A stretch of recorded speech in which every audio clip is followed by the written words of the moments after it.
Hello বন্ধুরা, welcome to my another blog. দীর্ঘদিন কোনো ধরনের লং ভিডিও পোস্ট করা হয়নি। আসলে এটা আমার অলসতা ছিল না, এটা ছিল ব্যস্ততা। খুবই ব্যস্ত সময় পার করছি। আর তাছাড়াও প্রোফাইলে কোনো একটা সমস্যার জন্য কাজ করার ইচ্ছেটা মনে একদম নেই। কিন্তু আজকে যেহেতু এটা আমার পরিবারের একটা আনন্দের মুহূর্ত ছিল, তার জন্য প্রোফাইলে শেয়ার করে রেখে দিলাম। এটা কোনো ব্যক্তিগত কন্টেন্ট না। কন্টেন্ট ব্যাপারটা এখন অনেকটা বুঝি।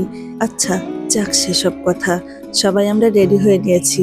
আর দেখো, ইন্দ্র এই বিড়াল ছানাদের দেখে তার প্রথম কথা ছিল, এখানে কিন্তু হাগু করো না। বুঝলাম না কেন এই কথা বলল। ওর হয়তো মনে হয়েছিল তারা এখানে হাগু করতে পারে, তার জন্য ও বলেই দিয়েছে এখানে হাগু করো না। আমরা ঠিক বিকালের দিকে বেরিয়ে পড়লাম। যেহেতু পিসিবাড়ি আমার বেশি দূরে নয়, কাছেই, তার জন্য যখন তখন আমরা এইভাবেই বেরিয়ে পড়ি। দেখেছো, কথা বলতে বলতে ভুলে গিয়েছি আমরা কি অনুষ্ঠানে এসেছি। এটা ছিল আমার দাদার মেয়ের জন্মদিনের অনুষ্ঠান। ওর জন্মদিনটা আমরা প্রতি বছরই করি, কিন্তু ওর মেডিকেলে চান্স হওয়ার পর আমরা ওইভাবে ওর জন্মদিনটা করতে পারিনি। ও পড়াশুনো নিয়ে ব্যস্ত থাকে, আর গত 2 বছর ঠিকঠাক মতো বাড়িতেও আসতে পারেনি জন্মদিনে, তার জন্য আর তেমনভাবে জন্মদিনটা পালন করা হয়নি। কিন্তু এই বছর যেহেতু শুক্রবার পড়েছিল, ওর জন্মটাও শুক্রবারেই, তার জন্য এবছর চিন্তা করলাম একটু নিজেদের মতন করে আনন্দ করি। ওরও মনটা ভালো লাগবে, আমাদেরও ভালো লাগবে। আচ্ছা, এবার বলো সাজানোটা কেমন হয়েছে? সাজাতে সাজাতে হঠাৎ করে কারেন্টটা চলে যায়। আর গ্রামে বোঝেন তো, একবার কারেন্ট গেলে আর আসতে চায় না।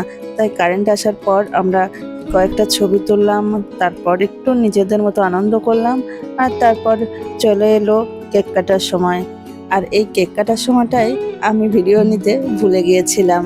ওর কিন্তু এইবার 22 বছর পূর্ণ হলো, কিন্তু ওর ইচ্ছাগুলো শুনলে কারোরই মনে হবে না ও 22 বছর বয়সের একটা মেয়ে। ওর এই যে মাথার যে টুপিটা, ও নিজে থেকে বলেছিল একটা টুপি আনতে হবে কিন্তু।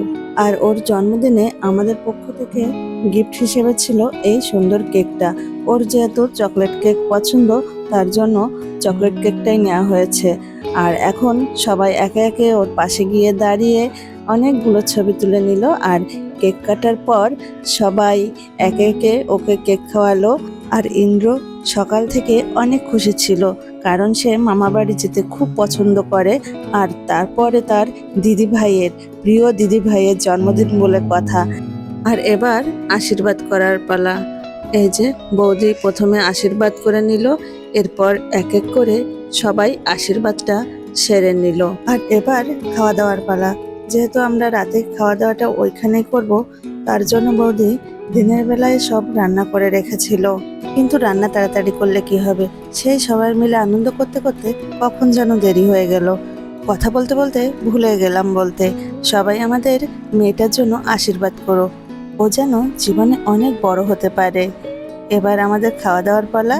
আর খাওয়া দাওয়া শেষ করে আমাদের বাড়ি পৌঁছাতে বেজে গিয়েছিল ঠিক 12টা।